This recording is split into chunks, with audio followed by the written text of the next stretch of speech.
आता हे अतिच होत आहे. आम्ही तुम्हाला समजून घेतोय आणि तू उगाचच वेळ घेऊन पेडगावला जातोय.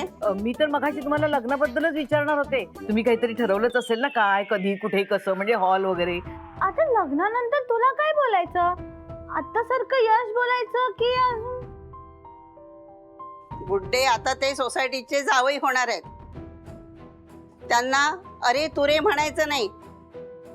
त्यांचा अगदी जावयासारखा व्यवस्थित मानपान व्हायला पाहिजे. हो की नाही हो गुड्डीच्या आई? हो हो, अगदी बरोबर. मला तर वाटलं होतं गुड्डीच्या आधी यांचंच वाजणार की काय. नाही नाही, हे बघा, खरंच तुमचा ना काहीतरी गैरसमज होतोय. असं तुम्हाला वाटतं तसं काही नाहीये. म्हणजे आम्ही खोटं बोलतोय असं वाटतं का तुम्हाला? नाही नाही, तसं नाही म्हणायचं मला, पण अरे पण वगैरे राहू दे आता. लग्न कधी करणार आहे ते सांग ना आधी. समोरून होकार तर यायला हवा ना आधी. अरे तुझं धाडस होत नसेल तर आम्ही बोलू का तिच्याशी? नाही नाही नाही नाही, अहो नाही नाही, काय काय बरोबर. आम्ही बोलतो. तुम्हाला कोणालाही काही बोलायची गरज नाही, कारण माझा निर्णय झालाय. नेहा ऍक्च्युली यशवर्धन चौधरी, हा खेळ खूप दिवसांपासून चालू आहे. अर्थातच तुमच्याकडून, कारण माझ्याकडून तुम्हाला हवं ते उत्तर मिळालेलं नाहीये ना, म्हणून तुम्ही हे सगळं करताय. माझं पण खूप वेळा सांगून झालंय, पण जर आता तुम्हाला सगळ्यांसमोर ऐकायचं असेल ना, तर माझाही नाईलाज. Mister Yashvardhan Chaudhari, thank you so much. आजपर्यंत तुम्ही माझ्यासाठी आणि माझ्या फॅमिलीसाठी जे काय केलंय ना, त्याच्यासाठी खरंच खूप थँक्यू, धन्यवाद. तुमच्यामुळे आज मी माझ्या आधीच्या घरात आणि आधीच्या माणसांबरोबर परत राहिला. So thank you. पण ह्याचा अर्थ हा नाही की तुम्ही कधी आणि केव्हाही माझ्या घरी यायचं. तुम्हाला असं नाही वाटत आहे की तुम्ही हे सगळं करून माझ्या आयुष्यात लुडबुड करता? हे बघा, एकेकाळी तुमची आणि माझी चांगली मैत्री होती, निदान माझ्याकडून तरी होती, आणि ती खूप मी प्रामाणिकपणे निभावली. पण तुम्ही काय केलं? तुम्ही फक्त आणि फक्त खोटं बोलला माझ्याशी. अगदी कालपर्यंत खोटं बोलत होता. तुम्हालाही माहिती की माझ्या मुलीला तुमचा लळा लागलाय, म्हणून तुम्ही तिच्याशी गोड गोड बोलताय, तिच्या जवळ जाण्याचा प्रयत्न करताय. का तर तुम्हाला माझ्याशी बोलता येईल, माझ्या जवळ येता येईल. मी हात जोडते, हे सगळं करणं बंद करा. माझ्या आयुष्यात लुडबुड करणं बंद करा. मिळालं तुम्हाला तुमचं उत्तर, का अजूनही काय ऐकायचंय?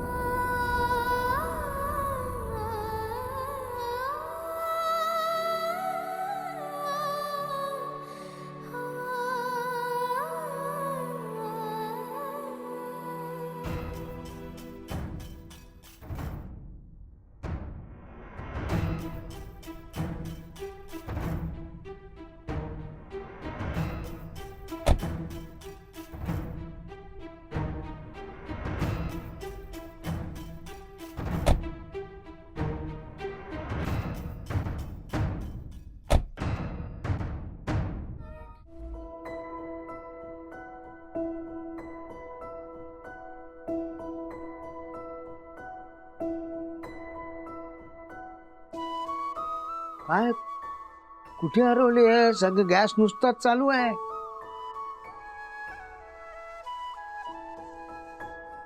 आपल्या नेहाच्या वागण्याचा विचार करत होते हो. नेहा? अहो आपली नेहा. अगं ती माहितीये ग, आपल्या परीची आई. पण तिचं काय आता? ती आज जे यश बरोबर वागली ना, ते मला अजिबात आवडलेलं नाहीये. दारात आलेल्या अनोळखी माणसाशी सुद्धा आपण असं वागत नाही. मान्य आहे की तो खोटं बोलला, म्हणून ती त्याला जर घरातच घेत नसेल तर याला काय अर्थ आहे का? बरं, आता तो आधीचा यश आहे का? अख्खी चाळ त्याला आता ओळखायला लागली. सगळ्यांना त्याच्याबद्दल आदर वाटतोय, आणि हिला त्याचं काही आहे का? तुम्हाला सांगते, मला तिचं वागणं अजिबात म्हणजे अजिबात आवडलेलं नाहीये. नाही, तू म्हणतेस ते बरोबर आहे, पण मला सांग ना, यश कोण? हो, यश, आपला यश. आपला यश कोण? हो, यश, यशवर्धन चौधरी, आपल्या परीचा फ्रेंड. तो आधी नेहाच्या ऑफिसमध्ये काम करत होता एवढंच आपल्याला माहिती होतं, पण नंतर कळलं की तो त्या कंपनीचा मालक आहे. काय सांगतेस? अजूनही नाहीच आठवत आहे का?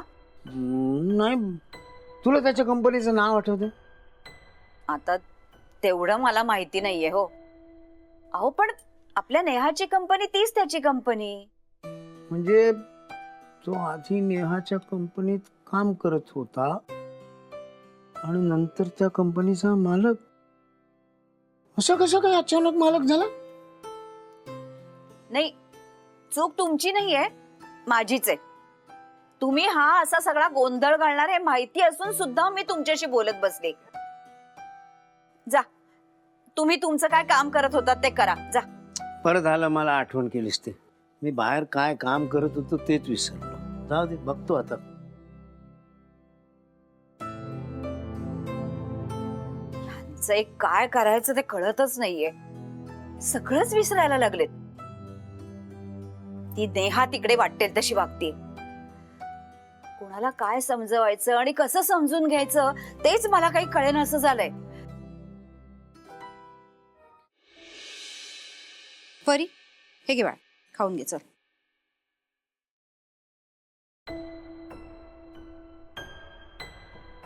हे का आता? परी, मी तुला विचारते, हे काय आहे?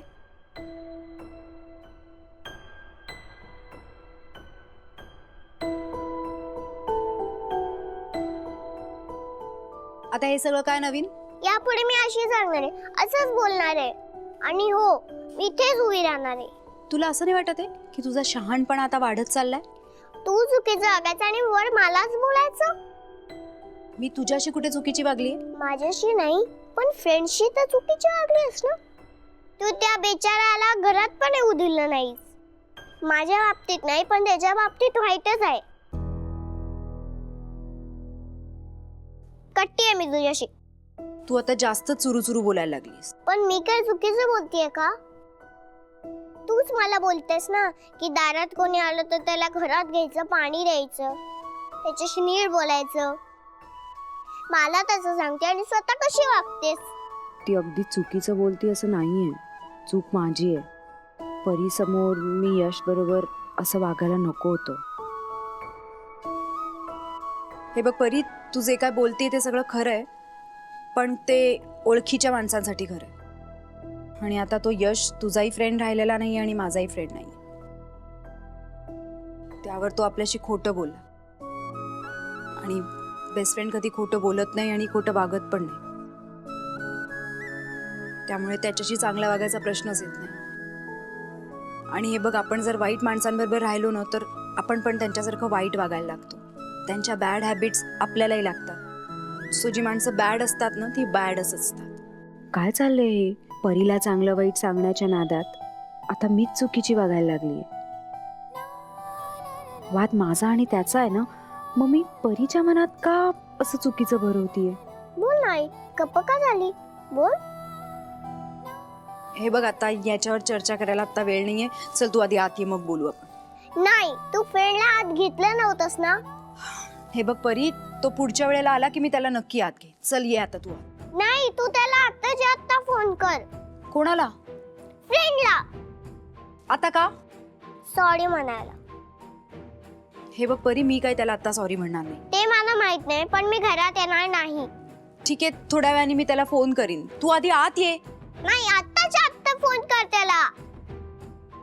हे बघ परी, तुझं हे वागणं मला अजिबात आवडत नाहीये. तू माझं काहीच ऐकत नाहीयेस. हे बघ, तू लहान आहेस, लहान मुलांसारखीच वाग. प्रत्येक वेळेला मोठ्यांच्या भांडणात पडायची गरज नाहीये. चल आधी आत ये, नाही तर रात्रभर इथेच राहावं लागेल.